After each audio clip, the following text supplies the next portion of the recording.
aircon ng ating church. Ang ibinigay sa akin na teksto ay Matthew 1:1 to 17, na kung saan hindi ito masyadong pinipreach ng mga pastor. Kasi ito ay isang angkan o yung tinatawag nilang genealogy of Jesus.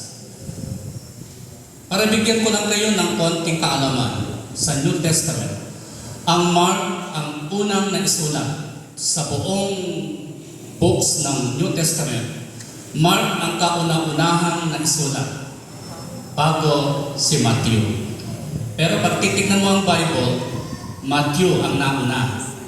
Dahil nung nakanonize ang New Testament, kinonsider nila yung ang angkan o the genealogy of Jesus Christ. Kaya nauna ang Matthew sa Bible.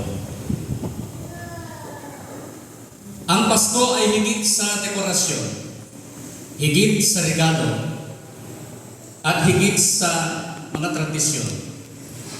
Ang Pasko ay tungkol sa pag-ibig na namahayag sa katauhan ng ating Panginoon na si Hesus Kristo. In her poem, ang aking tinutukoy ay si Christina Rossetti. Love came down at Christmas, love all lovely, love divine. Noong panahon ni Corazon Aquino, the late President Corazon Aquino, naganap dito minsan sa Pilipinas ang tinatawag nating Asian meeting, na kung saan dadalo lahat ang mga leaders, mga presidents, mga prime ministers ng bansang Asia. At prior to that meeting, maalala ko ang ginawa ni late Corazon Aquino. Lahat ng mga taong galis ay pinadampot. Lahat ng mga manglilimos ay pinadampot at itinago para pagdating ng mga leaders na yan ay akala nila, ay nasa isip nila na ang Pilipinas ay magandang bansa. Na ang Pilipinas ay magandang bansa. Pero sa katotohanan, nandun pa rin ang mga taong galis. Isipin mong binubuksan mo ang isang aklat o isang album na pamilya o gumagawa ka ng isang family tree. Madalas, ang pinipili mong ilalagay sa family tree ay yung mga kamag-anak na pwede mong ipagmalaki. Ito, ilalagay ko ito kasi nag-DS ito. Yan, tanggalin yan. May ano yan, may pangit na istorya yan. Diba?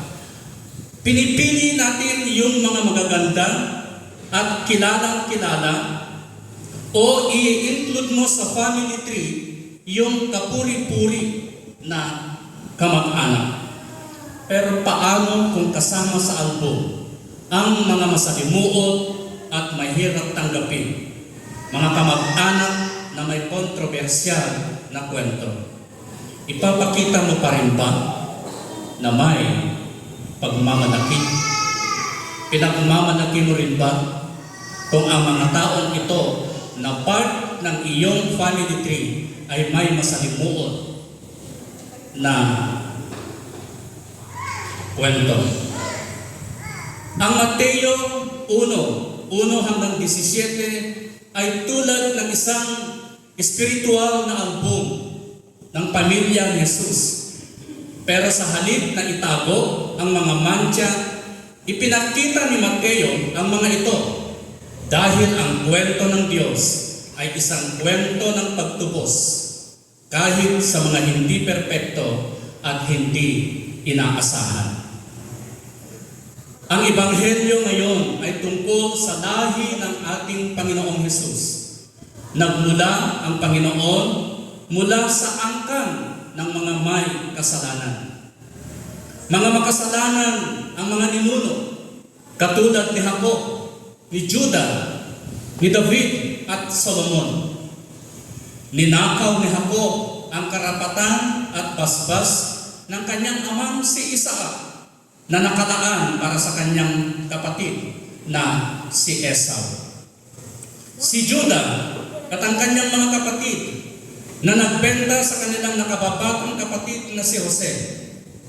Pinagpaslang ni Haring David ang asawa ni Bathsheba na si Urias at nakiapid.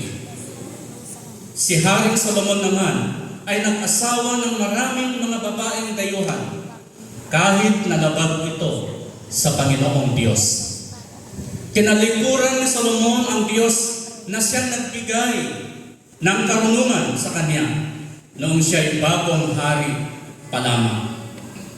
Pero ang tanong, bakit nga ba pinayagan ng Diyos na maging kabilang sa lahi ng mga makasalanan ang Panginoong Jesucristo? Hindi ba pwedeng isugo na lang si Jesus ng diri-diretso? Gaya ng mga ating naririnig. May isang tao dito, ako ang isinugo ng Diyos. Sa kabila naman, ako ang sugo ng Diyos. Ako lang ang pwedeng makaka-interpret sa libro ng Revelation at wala ng iba. Hindi ba pwedeng ganun na lang ang gagawin ng Diyos? Isusugo na lang kita. Automatic. Pero hindi ba't maaaring bumaba na lang si Jesus mula sa langit, sa kanyang dakila at magningning na anyo? Kung gugustuhin ni Jesus, maaari sanang bumaba siya mula sa langit, punong-puno ng kadakilaan at punong-puno ng kaluwalhatian. Hindi na mapapabilang si Jesus sa lahi ng mga makasalanan kung gayon ang nangyari. Bakit pinayagan ng Diyos na mapabilang si Jesus sa lahi ng mga ito? Ang angkan o ang lahi o ang genealogy of Christ ay maaaring mukhang simpleng talaan lamang ng mga pangalan. Ngunit ito ay may malalim na kahulugan. Sa bawat henerasyon, makikita natin ang katapatan ng Diyos sa kanyang pangako na magdadala ng tagapagligtas para sa akin at tagapagligtas para sa iyo. Ang talaang ito ay nagpapakita ng kapangyarihan, nagpapakita ng awa, at higit sa lahat, ipinapakita niya ang plano ng Diyos. Una, ang katapatan ng Diyos sa kanyang pangako. Sa teksto na ating binasa, makikita ang linya mula kay Abraham hanggang kay Jesus. Ipinakita dito na ang Diyos ay matapat sa kanyang tipan kay Abraham, na ang lahat ng bansa ay pagpapalain sa pamamagitan ng kanyang lahi. Sa kabila ng mga kasalanan at pagkakamali ng mga taong kasama sa talaan, tinupad ng Diyos ang kanyang plano, ang pag-ibig ng Diyos sa lahat ng tao. Ang genealohiya ni Jesus ay hindi lamang binubuo ng mga Hudyo. Naroon din ang mga Hentil tulad ni Rahab at ni Ruth. Makikita rito na ang plano ng kaligtasan ay para sa lahat ng tao. Anuman ang lahi, anuman ang kasarian, o anuman ang ating nakaraan. Ang ating Diyos ay hindi tumitingin sa ating perfeksyon, kundi sa kanyang layunin na gamitin ka, sa kanyang layunin na gamitin ako para sa kanyang kaluwalhatian. Ang awa ng Diyos sa mga makasalanan. Ang mga pangalan sa talaan ay nagpapakita ng mga taong may iba't ibang kasalanan. Una, tingnan natin kung sino si Tamar. Sa palagay niyo, sino ba si Tamar? Isang babaeng nagkukunwaring patuto para makamtan ang hustisya. Hindi ba labag yan sa Panginoon? Pangalawa, si Rahab, isang taga-Kanaan, isang prostitute, ngunit tumulong sa Israel. Pangatlo, si Ruth. Si Ruth ay isang Moabita, itinuturing na banyaga at outsider. Si Bathsheba, hindi iba ang kwento sa atin. Si Bathsheba ay tinukoy bilang asawa ni Urias, isang paalala ng kasalanan ni David. Alam natin ang kwento patungkol kay David at si Bathsheba, at nagkaroon na sila ng anak. Si David mismo ay nagkasala ng pangangalunya at pagpatay dahil pinapatay niya ang asawa ni Bathsheba. Ay bahagi pa rin ng linya ng ating Panginoong Hesukristo. Isipin mo ang isang basag na paso na inaayos ng isang artist gamit ang ginto. Ang mga lamat nito ay hindi ikinakahiya, kundi naging bahagi ng ganda nito. Ganito rin ang talaan ng ating Panginoong Hesus. Isang kwento ng Diyos na bumubuo ng kagandahan mula sa pagkawasak. Ang genealogy ay nagpapakita na ang Diyos ay mahabagin at kayang gawin mabuti ang ating nakaraan. Anuman ang aking nakaraan, anuman ang inyong nakaraan, ay may layunin ang Panginoong Diyos para sa kanyang kaluwalhatian. Si Jesus bilang kasagutan sa lahat ng pangako ng Diyos. Ang talaan ay nagtatapos kay Jesus na siyang katuparan ng lahat ng hula ng lumang tipan. Si Jesus ang tagapagligtas na nagdadala ng tunay na pag-asa at buhay na walang hanggan. Sa pamamagitan ni Jesus, lahat ng tao ay maaaring magkaroon ng bagong simula. Lahat ng tao ay maaaring magkaroon ng bagong kaligtasan. Ang Ebanghelyo ay para sa lahat. Walang pinipili. Anuman ang lahi mo, anuman ang antas mo sa buhay, anuman ang inyong kasaysayan, ang angkan ni Kristo ay higit pa sa listahan ng mga pangalan. Ito ay isang kwento ng biyaya, kwento ng katubusan, at kwento ng katapatan ng Diyos. Kung paano ginamit ng Diyos ang mga taong hindi perpekto ang lahi, kaya rin niyang gamitin ang bawat isa sa atin. Hindi ka man perpekto, hindi man ako perpekto, pero ang Diyos kaya niyang gamitin ang ating pagka-imperfection. Ang angkan ay nagtuturo kay Jesus bilang katuparan ng plano ng Diyos na iligtas ang mundo. Ang genealogy ni Jesus ay isang paalala na ang Diyos ay may plano sa bawat isa sa atin. Anuman ang ating pinanggalingan, anuman ang ating nakaraan, ang Diyos ay kayang gumawa ng kamangha-mangha sa ating mga buhay. Ang talaan ni Jesus ay isang paalala ng biyaya, katapatan at pagmamahal ng Diyos. Pinapakita nito na walang sinuman ang perpekto. Ngunit ikaw at ako, tayong lahat, ay may lugar sa plano ng Diyos. Kaya tulad nila, tayo ay tinatawag na magtiwala. Tayo ay tinatawag na magbago. tayo ay tinatawag na mamuhay ayon sa kanyang layunin. Dahil ang Diyos, mahal niya ang sanlibutan. Ang pagsama sa mga hentil, sila Rahab at Ruth, at makasalanan ay nagpapakita na ang misyon ni Jesus ay para sa lahat. At tatapos ang talaan sa pangalan ni Jesus na ang ibig sabihin ay ang Panginoon ay nagliligtas.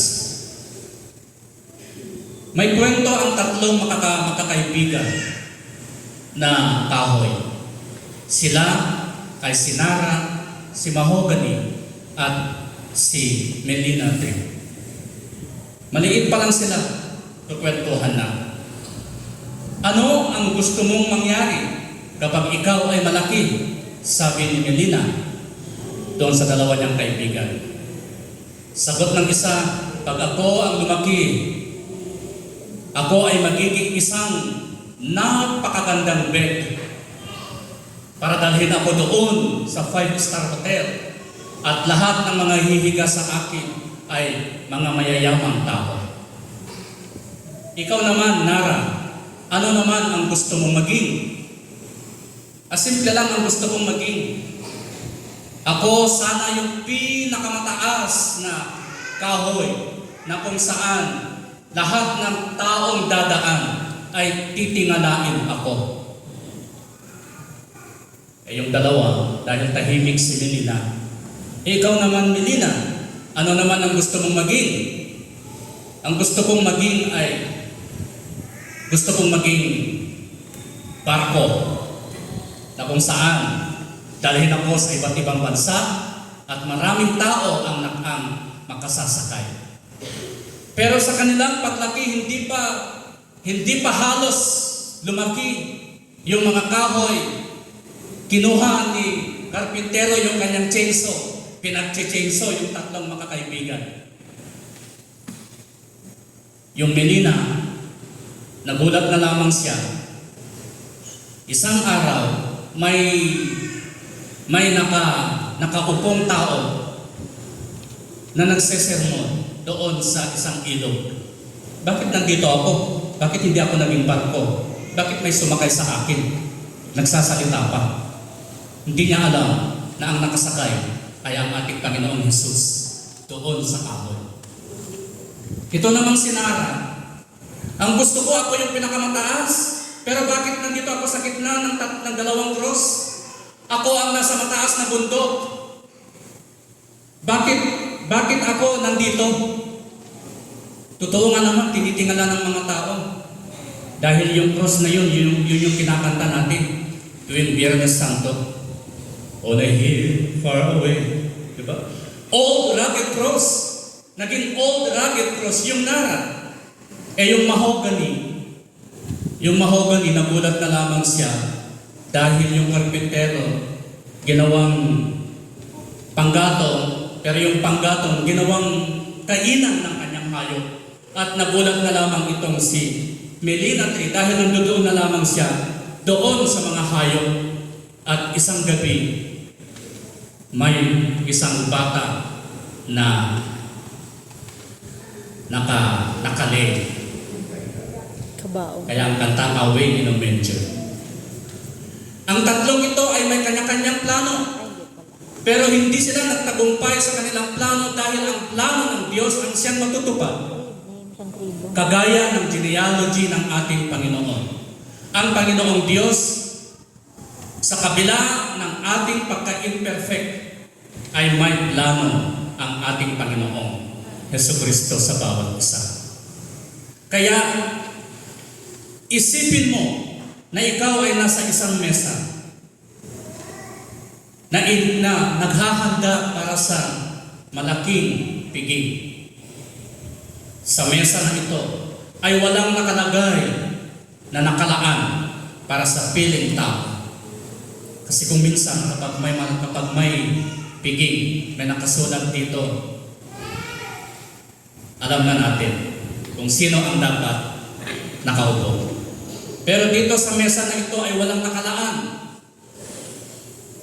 Sa halip, lahat hentil man o Hudyo, banal man o makasalanan ay iniimbitahan.